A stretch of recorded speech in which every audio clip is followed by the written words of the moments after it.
La série d'audiences au bureau de Sa Majesté Sosa Foli Aon Ayayi Dankwenu, roi du peuple des Guins du Bénin, se poursuit. Le mardi 5 mars a été le tour de son homologue Tantin Vankou II, roi de Grand Popo. Le développement de la cité des Popos est au centre des échanges entre les deux souverains. Ici, c'est Sa Majesté Praholou Tantin Vankou, roi des Koula. Et je suis venu saluer le roi des Guins pour une visite de courtoisie, tout ce qu'il entreprend pour la bonne marche de notre cher département, le Mono. C'est pour ça que je suis avec lui ce soir. Ma présence ici ce soir, je sais que Majesté roi des Guins,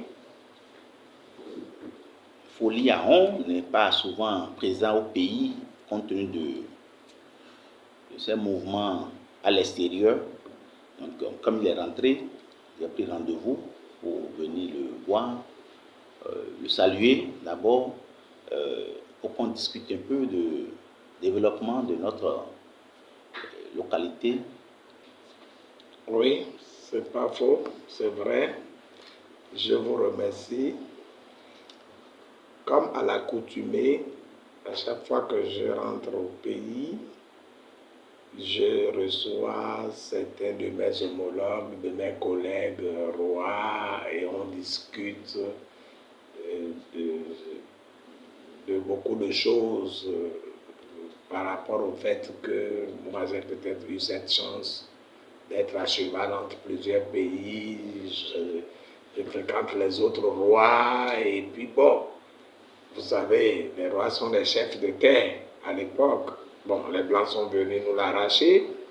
Aujourd'hui, nous sommes aussi en train de chercher à reconquérir nos territoires.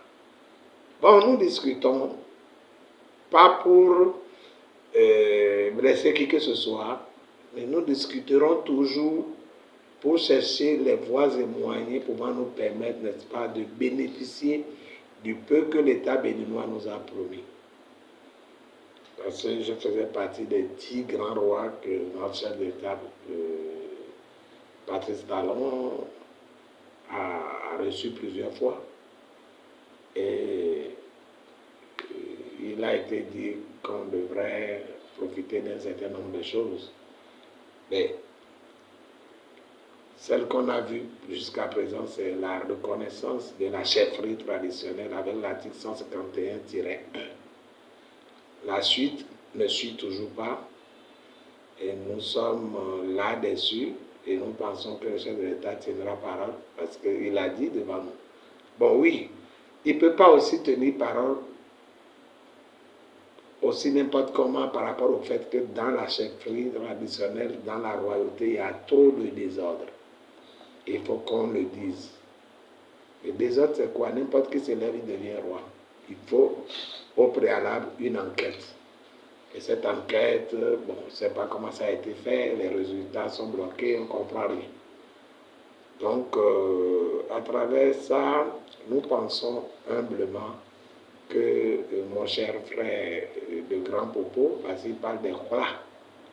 Khola, c'est Grand Popo. Peut-être qu'il n'a pas voulu lever cette équivoque. Mais, parlant de Khola, c'est Grand Popo. Les Grand Popo et Agoué sont même père, même mère, pratiquement. Donc, nous ne pouvons pas faire le point de manière lapidaire devant vous. Qu'à cela ne tienne, mon homologue et moi, on se retrouvera en catimini pour débattre de toutes les questions relatives à nos différentes localités. Bon, concernant le peuple Guin, il y a peut-être eu quelqu'un qui s'est dit tantôt peuple Guin, tantôt roi d'Agoué, tantôt roi de partout, on ne sait même plus d'où il est, mais ce qui est sûr, il y a des choses qui sont indiscutables. Un royaume commence d'abord par une famille. Après, ça monte vers la collectivité. Après, ça devient pour le peuple. Le roi, le trône royal, ça appartient à une famille princière, à une famille royale. C'est une dynastie. Et que ceux qui discutent aujourd'hui, qui veulent discuter aujourd'hui, du royaume d'Agoué, nous démontrent leur dynastie. Ils succèdent à qui? Ils ont été qui? Ils sont venus à Agoué comment? Ils sont venus trouver Agoué comment? Est-ce qu'ils ne sont pas venus trouver un fondateur qui se faisait appeler Foliaon et le premier roi d'Agoué? Foliaon qui est le petit-fils de Foli Bébé et qui est le fils d'Action Bondadjen, qui a été premier chef de guerre d'Abomey en 1620. Et après le départ de son papa, quand Dieu a rappelé son père, il est revenu prendre la place de son père. Il est devenu roi du peuple Guin, Genfiogan, le grand roi. Et c'est lui qui a fait la guerre. Il a fait la guerre de la reconquête, de conquête et tout le reste. Donc, moi, c'est pas... L'histoire est là. Nous avons eu à sortir un livre qui retrace tout ça. Et de sources dahoméennes, tout est clair. Et les gens savent que si on demande à un Guin Mina, si on lui demande quel est ton village, il va dire je suis d'Agoué. Si on demande à un Fon quel est ton village, je vais chez moi à Abomey. Si on demande à un Bariba ou à un quoi, quel est ton village, je vais à Parakou, je vais à Bemberenke, ou je vais à Niki, ou je vais quelque part. Donc chacun sait d'où il vient, mais qui a fondé d'où chacun vient. Il y a quand même quelqu'un. Bon, maintenant, usurper, effectivement, il y a eu à Agoué. Parce qu'il y a des gens à qui nous avons cédé la terre, nos grands-parents, qui sont venus, effectivement, usurper. Parce qu'ils n'ont que 200 ans, nous on a 400 ans. Donc, vous-même, vous comprenez. L'église catholique d'Agoué fête maintenant cette 150e année que les Blancs sont venus implanter. Ça, c'est la première église catholique que les missionnaires sont venus implanter dans toute la sous-région. Rien que par là, vous imaginez la vérité. Alors, ça c'est concernant Agoué. Maintenant, concernant Grand Popo, vous savez, il y a eu des royaumes qui avaient existé dans le temps, mais que la suite a découragé certains fils du pays, ceux qui devraient succéder à leurs grands-parents.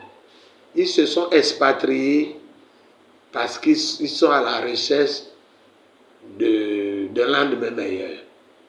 Mais cela ne veut pas dire que leur royaume meurt ou est mort. Le royaume existe bel et bien. Et c'est ainsi qu'aujourd'hui, j'ai mon homologue qui occupe bel et bien le trône de ses aïeux. Et son intronisation, au risque de me tromper, a connu un franc succès. Et tout le monde le sait. Et moi, je confirme son royaume. Merci à la presse. Que le Tout-Puissant vous bénisse et que les membres de nos ancêtres vous bénissent. Et bénissent le Bénin pour lequel nous prions tous les jours au quotidien.